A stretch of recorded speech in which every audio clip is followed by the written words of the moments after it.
Today we're going to talk about finding inverses algebraically. Not always can we think about these conceptually and figure out what the answer is. So to find the inverse function algebraically, we're going to change f of x to y. We're going to switch the input and the output, the x and y values in the function. And then typically we want y by itself. So at that point we would solve for y. And since the y there would be the inverse, we want to switch y back to our inverse notation to denote that the function that we have is actually the inverse of f of x. For our first example, f of x equals 1/2 x minus 5. We're going to switch f of x to y equals 1/2 x minus 5. We're going to switch the x and y in the function. So x equals 1/2 y minus 5. And then we're going to solve for y. We're going to add 5 to both sides. We get x plus 5 equals 1/2 y. We need to get rid of the 1/2 attached to the y, so we could multiply by the reciprocal of that, 2 over 1. The 2's would cancel. The 1's technically would cancel, so we would multiply this entire side by 2.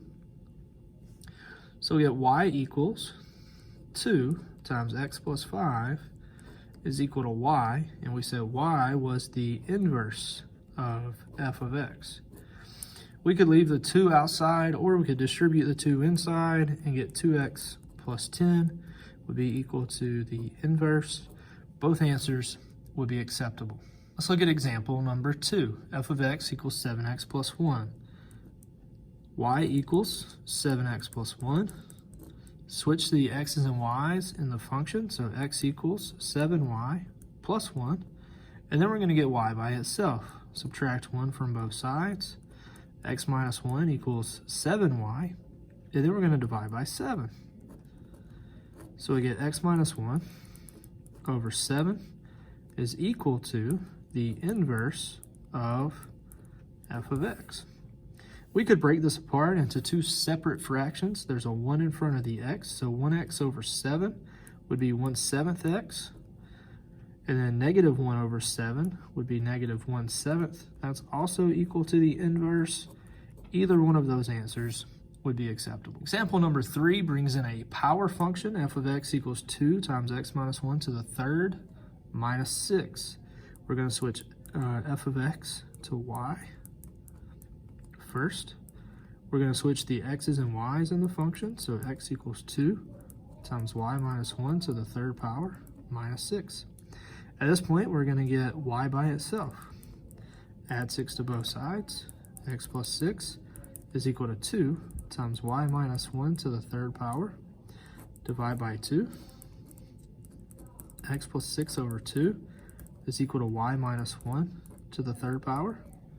To get rid of the third power, we need to take the third root, or the cubed root, of both sides. The cube root and the cube cancel each other out, but we have to do that to both sides.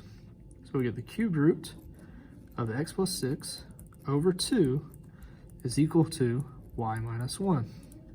We need to get y by itself still, so we're going to add 1 to both sides, and this 1 must stay outside the radical. So we get f inverse of x is equal to the cubed root of x plus 6 over 2 plus 1. We could rationalize the denominator here, but for the sake of inverses, it's okay to leave it like it is.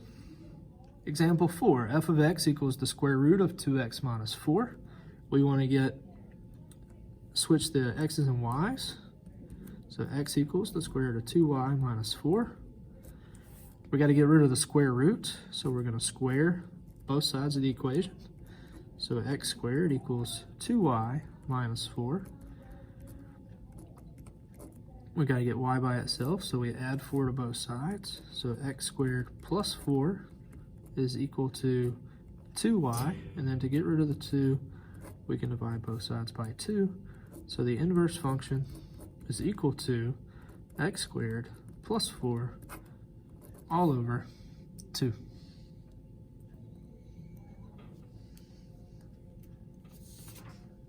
Example number 5 introduces a rational function, and in order to do this conceptually, it will be very complicated. Just trying to think about the order of operations and then reverse them. But if we do this algebraically, we get x equals -1 over y plus 5. We can then solve for y algebraically and come up with an equation or an expression to represent the inverse function. We're going to multiply both sides by y plus 5. The y plus 5's cancel. We're going to distribute our x to the y and the 5, so we get xy plus 5x is equal to -1. Anything that has a y on it, we need to leave on the left. Anything that does not have a y, we need to move to the other side. So we're going to subtract 5x from both sides. So xy is equal to -1 minus 5x. And then to get rid of the x, we simply divide by x. So the inverse function is equal to -1 minus 5x over x. Notice we have an x in the numerator and denominator. That would make this very hard conceptually. Our last example of finding inverses algebraically is a rational function, which we start with a variable in the numerator and the denominator. So we're going to switch the x's and y's. So x is equal to 2y minus 3 over y plus 2. We're going to multiply by y plus 2 on both sides of the equal sign. They cancel on the right. We're going to distribute the x to the y plus 2. So x times y is xy. X times 2 is 2x. And that's equal to 2y minus 3. At this point, we have the xy and the 2y that both contain a y. We need those on the same side of the equal sign. So I'm going to subtract 2y from both sides to move that over there. We need everything that does not have a y in it on the right-hand side. So this 2x needs to be moved over there. So we can subtract 2x from both sides. xy minus 2y is equal to -3 minus 2x. We got to go from 2 y's here down to 1 y. We can do that using an algebraic technique called factoring. So we're going to factor the y out. When we factor the y out of the xy, there's an x left. When we factor the y out of the -2y, there's a -2 left.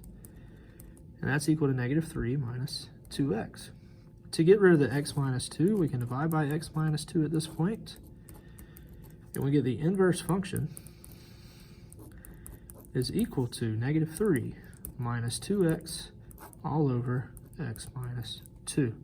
If we wanted to make this where there's not as many negatives, we could multiply the numerator and denominator by -1, and the signs would switch, but that would be an equivalence form. So it'd be 2x plus 3, and then in the denominator, x times -1 would be -x, and -2 times -1 would be +2. So without as many negatives, we have 2x plus 3 over 2 minus x. Those are equivalent, and both would be acceptable solutions.